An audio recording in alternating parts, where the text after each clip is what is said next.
আসসালামু আলাইকুম। আমি মোহাম্মদ রাসেল ইমরান। আমি আপনাদের সামনে মেয়েদের একটি গুরুত্বপূর্ণ রোগ সম্পর্কে আলোচনা করব। রোগটা হচ্ছে লিউকেরিয়া বা হোয়াইট ডিসচার্জ। এই রোগটিতে আক্রান্ত হয়নি এমন মা বোনের সংখ্যা খুবই কম রয়েছে। তো আমি আজকে আপনাদের জানাবো হোমিওপ্যাথিক চিকিৎসা পদ্ধতিতে এই রোগ সম্পর্কে কি কি চিকিৎসা পদ্ধতি রয়েছে, কি কি চিকিৎসা রয়েছে, কি ওষুধ রয়েছে সে বিষয়ে আলোচনা করব। প্রথমে যে ওষুধটি বলবো সেটা হচ্ছে সিপিয়া।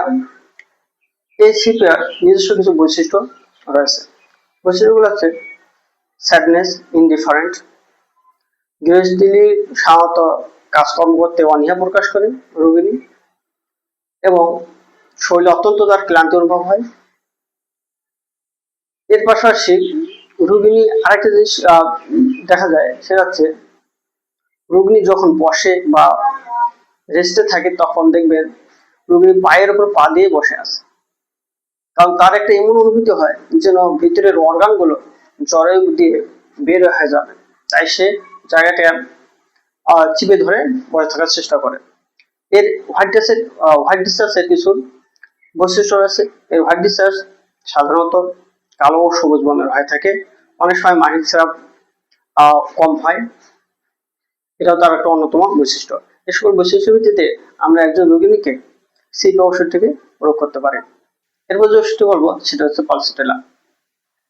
এই রোগিনীর কিছু নিজস্ব বৈশিষ্ট্য রয়েছে, যেমন শান্তশিষ্ট, কোমল মনের, এবং পরিবারের সকলের সঙ্গে মিশে থাকতে চায়, পরিবারের সকলের ভালোবাসা চায়, এবং গরম কাতর এবং অত্যন্ত পিপাসাহীন হয়ে থাকে। এবং তার হোয়াইট ডিসচার্জের ক্ষেত্রে যেটা দেখা যায়, হোয়াইট ডিসচার্জ সাধারণত হলুদ বা সবুজ বর্ণের হয়ে থাকে। এই রোগিনীর অনেক সময় মাসিক ঋতুস্রাব মাসে 2 থেকে 3 বারও হয়ে থাকে। এ সকল বৈশিষ্ট্যের ভিত্তিতে আমরা একজন রোগীকে এই পালসিটেলা ওষুধটি প্রয়োগ করতে পারি। 3 নম্বরে যে ওষুধটি বলবো সেটা হচ্ছে ব্রক্স।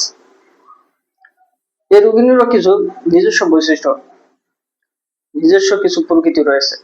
যেমন এই রোগিনী শব্দের প্রতি ওভার সেন্সিটিভ থাকে, অর্থাৎ সামান্য শব্দে তার ঘুম ভেঙে যায়।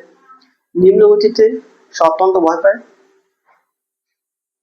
এরপর তার মাথার চুল অতি সহজেই জট বেঁধে যায় বা জট বেঁধার প্রবণতা দেখা দেয়।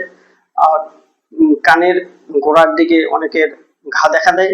জিহ্বার চারিদিকে প্রায় ঘা হয়, এবং তার হোয়াইট ডিসচার্জ অত্যন্ত হরহরে প্রকৃতির হয়, ডিমের সাদা কুসুমের ন্যায় হয়ে থাকে।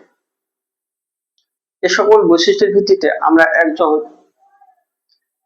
রোগীকে এই ব্রক্স ওষুধটি প্রয়োগ করতে পারি, এবং প্রপার ট্রিটমেন্টের মাধ্যমে একজন রোগী অতি সহজেই সুস্থতা লাভ করতে পারে।